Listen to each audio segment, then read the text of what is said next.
Ada dua fungsi utama dari elko power amplifier.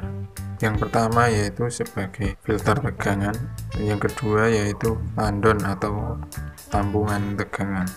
Jadi kalau bisa saya gambarkan, tegangan PLN itu bentuknya seperti ini. Ini adalah tegangan AC, ini adalah netral atau 0 volt, ini adalah 220. Tegangan 220 PLN itu membentuk gelombang seperti ini. Gampangannya kalau yang ini adalah kabel netral, yang ini adalah kabel fasa. Tegangan PLN itu tidak setiap saat 220 gitu, jadi dia membentuk gelombang. Makanya di PLN itu ada biasanya kan tertera 50 Hz 50 Hz gitu kan.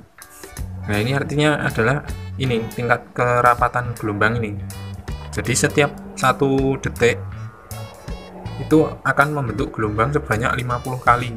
Itu adalah tegangan AC PLN yang masuk ke kumparan primer trafo dan akan ditransfer ke kumparan sekunder, misalkan 12 volt gitu.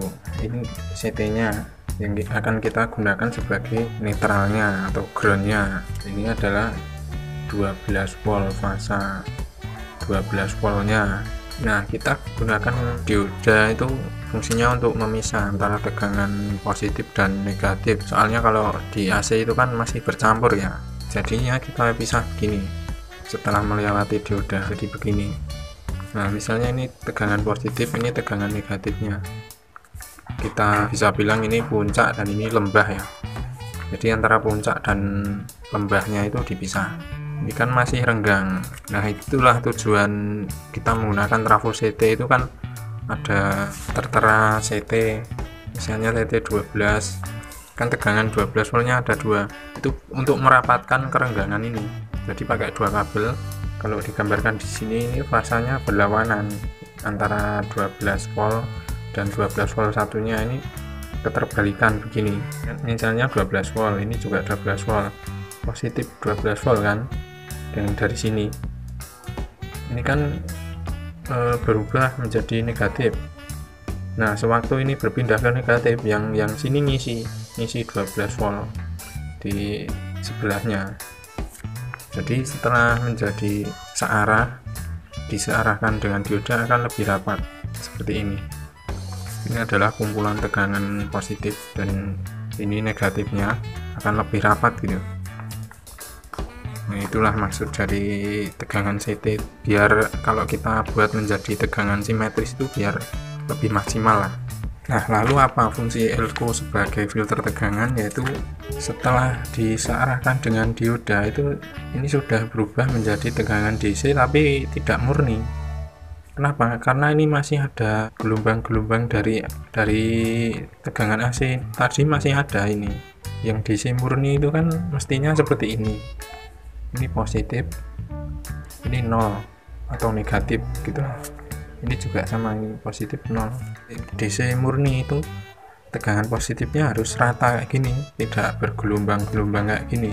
Nah itulah fungsi elko untuk meratakan ini atau memfilter tegangan. Gambarannya seperti ini, kita perbesar saja ya ini biar jelas. Kita ketahui bahwa sifat elko itu kan menyimpan tegangan ya.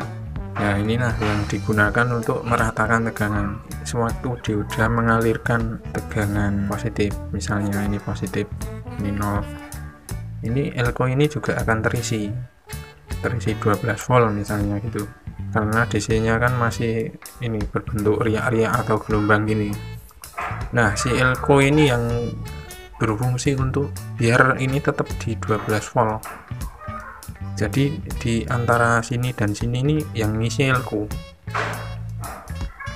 Ini biar jadi begini, rata begini, terus terisi lagi 12 volt kan, terus istilahnya istirahat lagi, diodanya istirahat kan, karena gelombang ininya kan berpindah-pindah terus. Nah ini adalah yang mengisi kekosongan, ini adalah tugasnya si elko. Kalau sudah terisi elko maka bentuknya akan seperti ini. Nah ini sudah DC murni. Asalkan jumlah elko itu cukup untuk suatu PSU, itu akan menjadi rata seperti ini. Ya sebenarnya sih kalau kita pelajari lebih dalam itu tidak betul-betul rata, Mungkin kalau kita kasih elko itu sebenarnya turun juga, cuman sedikit, cuma sedikit ya, seperti inilah. Jadi gelombangnya ini cuma kecil segini lah, kayak gini lah, begitu ya, kita anggap rata gitu aja. Itulah mengapa banyak yang bilang kalau semakin banyak elko di PSU amplifier itu akan semakin bagus ya, karena ini tegangannya ini akan semakin rata kalau banyak elkonya. Nah, ini adalah fungsi elko sebagai filter tegangan atau untuk meratakan tegangan. Ini yang positif ya. Yang negatif cara kerjanya sama, cuma keterbalikannya aja. Berpindah ke fungsi elko sebagai tandon setrum atau tampungan. Jadi kalau kita menggunakan amplifier untuk menyetel musik itu kan kayak gitulah, suaranya berubah-ubah. Nah, di kinerja amplifier sendiri juga berubah-ubah. Jadi kebutuhan setrum atau kebutuhan arus itu berubah-ubah seiring dengan melodi musiknya. Sewaktu amplifier kita membutuhkan tenaga atau listrik yang besar, nah si elko ini akan membantu trafo mensuplai amplifier biar si trafo tersebut tidak keteteran lah, tidak kewalahan gitu. Sewaktu misalnya amplifier kita putar kenceng ya, terutama untuk bassnya itu kita besarkan, kan ada bass itu yang paling boros setrum, terutama bass yang dalam gitu, yang nendang, yang jeler atau yang jelek gitu.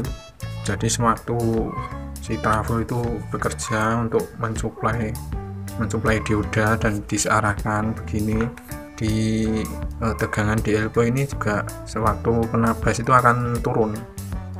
Jadi misalnya penuh itu segini, nah terus kena bass jeleng gitu, ini akan turun. Terus si trafo itu akan mengisi sampai penuh lagi. Jadi di elko ini akan turun gitu, kayak gini. Terus si trafo akan mengisi penuh lagi, turun sedikit penuh lagi, terus turun sedikit kena bass gitu, terisi penuh lagi ya, seperti itu. Tapi perlu diketahui bahwa elko ini tidak menambah tenaga dari PSU kita, dia hanya sebagai tandon saja, tidak terus bisa meningkatkan ampere di trafo itu enggak. Misalnya aja kita pakai amplifier yang memakan listrik itu sangat besar gitu, sehingga melebihi kemampuan si trafonya. Kalau kita menggunakan elko yang sangat banyak, itu sekilas memang membantu, tapi sebenarnya enggak juga. Kenapa? Karena dengan elko yang sangat banyak tersebut itu kan menyimpan tegangan yang banyak juga, itu lebih awet gitulah. Sewaktu amplifiernya memakan daya yang besar, itu si elko itu kan akan berkurang tegangannya. Nah, kalau trafo kita kekecilan, itu mengisinya itu lambat. Misalnya kena bass berkurang segini, itu si trafo tersebut akan mengisi lagi. Nah, mungkin baru sampai segini udah kena bass lagi, langsung terus segini, terus terisi lagi, terus kena bass lagi, turun segini, terus terisi lagi, kena bass lagi. Nah, akhirnya kan akan turun terus itu tegangan di elko itu, akhirnya akan kosong juga. Jadi kalau kita memang membutuhkan suplai dorongan yang besar, ya gunakanlah trafo yang besar gitu. Jadi jumlah elko itu mengikuti kemampuan trafo saja. Idealnya kalau kita pakai trafo 1 ampere misalnya, 1 ampere itu idealnya kebutuhan elko nya itu 2200 mikrofarad. Kalau pakai 5 ampere ya tinggal kita kalikan 5 aja, 11.000 mikrofarad. Tidak harus seperti ini ya, ini bisa juga kita pakai 10.000 juga boleh, karena kalau kita beli elko yang 11.000 mikrofarad itu kan kayaknya nggak ada ya. Atau kita paralel dari 6.800 mikrofarad, itu kita paralel, itu kan menjadi sekitar 13.000 mikrofarad ya. Intinya gunakanlah elko sesuai ampere trafonya saja. Kalau misalnya kita menggunakan elko yang banyak, ya boleh-boleh saja, cuman itu tidak efisien di segi pengeluaran biayanya. Oke, itu sedikit penjelasan mengenai elko pada PSU power amplifier. Sampai ketemu lagi.